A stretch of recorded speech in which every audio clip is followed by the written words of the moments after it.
Um, Hello, dear Earthmates. Our friend, the guest here now is from Afghanistan, Mr. Mujib Merdad. We met 11 years ago in Japan, in Pan Tokyo Congress. We became friends. And Mujib Merdad is a poet, novelist, and also a leading journalist, as well as an international cultural activist. And this is one of the dialogues, Earth Civilization dialogues. And dear Mujib Merdad, thank you for joining us. Thanks, Mr. Tarek. Very happy to see you after a long time. And it's a pleasure joining in this wonderful project. Thank you. And what would you like to say about your works, your activities? Although I said a few things, please mention a little bit more about yourself. Yeah, I am a poet and a novelist and a university lecturer, and I'm also editor-in-chief of #SUB Daily, 8 AM Daily, which is the most read newspaper in Afghanistan, with more than 2 million followers online. I'm writing poetry. It is mostly about the human beings, how they suffer living in a very complicated situation in war zone, like in a country like Afghanistan, which every day we are witnessing the loss of our friends, our beloved ones, and also the huge suffering of our people. So writing in this situation is it's a kind of a process of representing our sufferings, and also a kind of therapy for ourselves. How we try to come to terms with this tragedy which is going on, which is endless, it seems like an eternal tragedy of war and suffering and loss. So all the content of my writings are concentrating. It is focused on war themes and the war tragedies. Yes, and you also focused on post-colonial situation and literature, I think. Yes, I did. I did my MA in India in English literature and post-colonial studies. Of course, we can learn lots of things. We can employ lots of those theories in order to analyze our situation in Afghanistan. Gender issues, for example, post-colonial issues. For example, we have presence of big power, superpowers in a new form, which we can somehow analyze them on the basis of those classic post-colonial theories. Yes. And what would you recommend to youngsters, especially? You are young, but those who are even younger, teenagers, for example, in the world, not only in Afghanistan, in the world, what would you recommend to them? Yeah, I think I think the term you're using, Earthmate, is very beautiful, I think, because word is our home. It is common home. And I think no one can live safely in isolation in a corner, because everything is now global. For example, all our problems are global, and I think all the solutions are now global. For example, if you see to terrorism as an issue, it is a global, international issue. If you see to pandemics like COVID-19, it is a global international. It requires an international effort to overcome this kind of problems. So security issues are also nowadays global. Climate issues are global. So we are actually living at the same situation. Okay, of course, there are some differences. We are living in, for example, we have lost more than 10 journalists this year in Afghanistan. But of course, the danger is everywhere. The terror is everywhere. So if we want to overcome all these problems, we have to think big. I'm saying this to the young generations, that they have not to think nationally, because our problems are not national problems anymore. They are all international problems. So we have to be human. We have to think human. We have to recognize all people's sufferings all over the world, because in a way or the other, they are affecting our lives. For example, you are living in Europe, but there is a disaster happening in Africa or in Central Asia or in Afghanistan.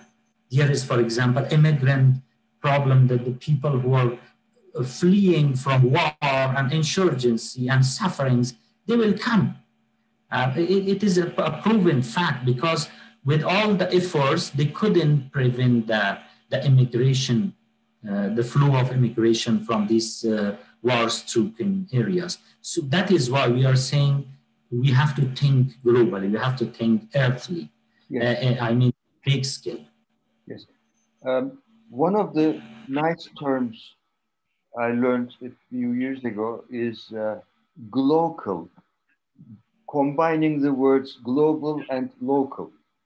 Glocal. Really, there was an international gathering in Kazakhstan, and the question was, how about globalization and national literatures? And I said, it is not a matter of either global attitude or local attitude. These are together. So how about a global attitude? It is not. Yes,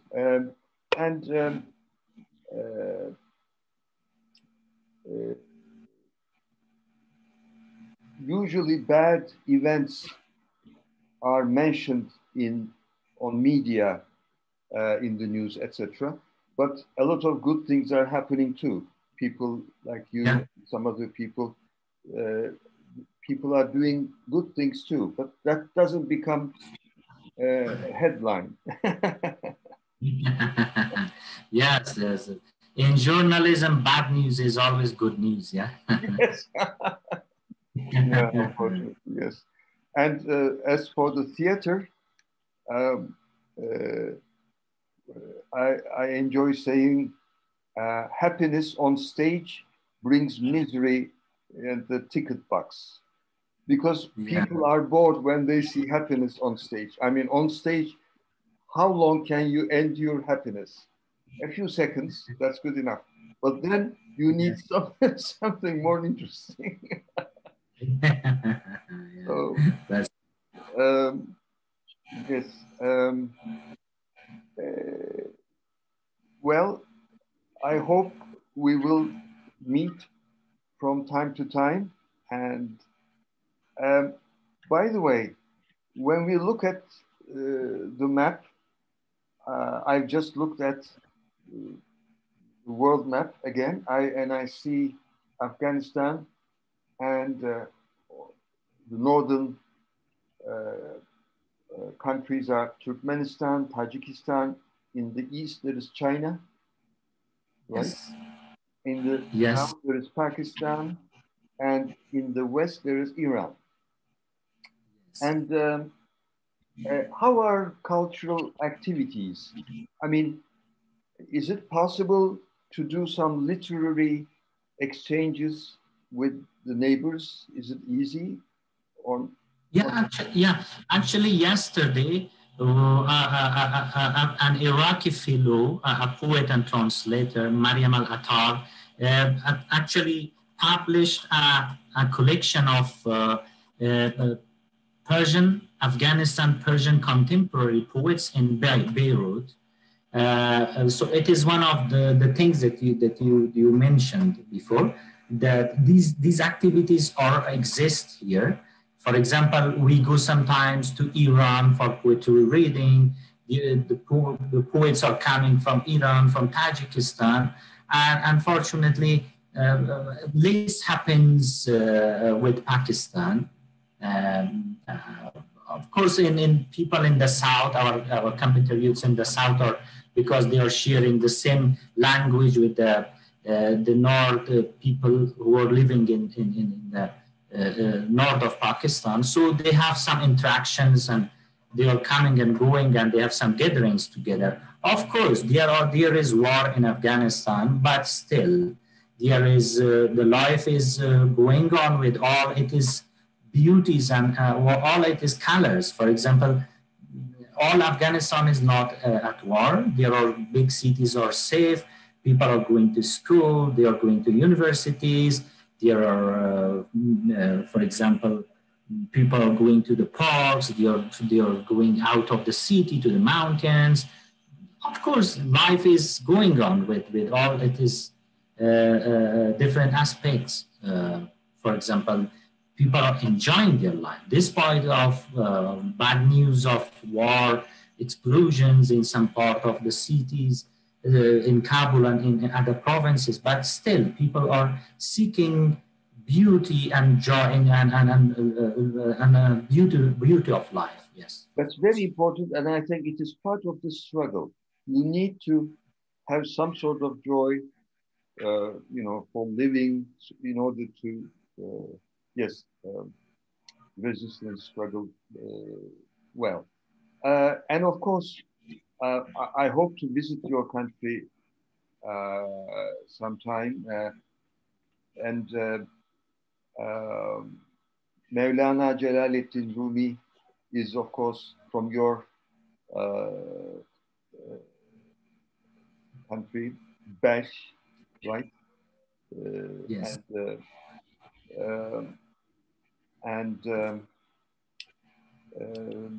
He's, as you know, highly regarded internationally as yes. And would you like to send me the names of some leading literary people in your country? I mean, which poets are especially important, do you think? Which short fiction and which artists in various fields? Because it would be good to introduce people. Yes, of course. Yes, of course. Some of them are living outside in European countries, in America, in Canada, but most of the poets are living in Afghanistan, and some of them are living in Iran, actually. We have lots of great poets and writers now, contemporary. For example, we refer to Atiq Rahimi, who is a well-known writer in France, living in France. He's previously writing in Persian, but now mostly writing in French. He's also a film director. He's very famous for his novels and also as well as for his movies. Atiq Rahimi is in there. And also there are, for example, Muhammad Hussaini Mohammadi is also living there. Said Ziya Qasimi is living there. Nehofta and Khalid Navisa, they are all in Scandinavian countries. Sharif Saidi is there in Norway, Sweden, Denmark, living in those countries. Inside Afghanistan also, we have lots of good writers and poets, like, for example, Mr. Rahnavard Zaryab was like the greatest novelist of Afghanistan. He passed away because of the COVID-19. I think it was 2 months ago, yeah. And also we have Partav Nadiri, we have Kazim Kazimi, Abu Talib Muzaffari. Kazim Kazimi and Abu Talib Muzaffari are living in Iran. Partav Nadiri is living in Kabul. Of course, there are also writers and younger writers and poets. They are all working. They are very active. They are resisting against this violence. They are resisting against this fundamentalism, terrorism, which is coming from our culture. A part is coming from our traditional culture and education system, and a part is physically coming, from this regional politics, So it is a complicated situation, but the literature is resisting. It is fighting. Very good. And what are the languages in Afghanistan? What are some of the major languages? We have two official languages. We have two official languages, which are Persian and Pashto. But we have also Uzbeki language. It is a quite a language with many speakers. It is Turkic. I think it is from the Turkish family of languages, Uzbeki. And there are other languages as well, like Nuristani, Baluchi, and other languages as well. But the main languages on the base of population are three languages: Persian or Farsi, Pashto, and Uzbeki. Yes. And you speak English and Persian. Pardon? I speak Persian. I'm coming from a Persian background, yes. All right. Persian, English. Yes. And I know, a little English. Yeah, I can speak English, and I know a little bit Hindi. And I know Pashto from because it's our official language. I'll be happy to read your works. I will send you, actually, some of them has been translated in English, and I will be very happy to send it to you, and I will receive your comment as well. Wonderful. Let's send each other by email. Yes, of course. And please send me your recent poetry works in English, everything you have in English. I mean, your theaters or your poetry, please send me if they are translated. Okay. Yes. I write in Turkish and in English. So great. Yeah. I will always, I cannot forget your poem, which was about the Hiroshima, where you said, I only have pushed a button over Hiroshima. Yes. I will never forget that great poem. Thank you so much. That poem has a visual aspect for the listeners who don't know that poem. There is a black circle, and we understand that it is the button to drop the bomb. And thank you so much, Mujib, for also. Welcome, sir. Mr. Tariq, very happy to see you. Anything else you would like to mention now? For now? Thank you very much. I'm very happy I will be part of this, and I will be happy to be part of this activity. And inshallah, if I came to Turkey, I will try to meet you in person. So I'm an Earth Civilization volunteer, and everybody who thinks... Yes, we are all, yes, we have to do something for our planet and our... volunteer. Yeah, it's our responsibility. Yeah, great. See you. We are together. That's what I enjoy when we say, we are together. Thank you so much.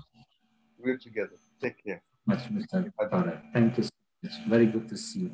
Okay. Have a good day.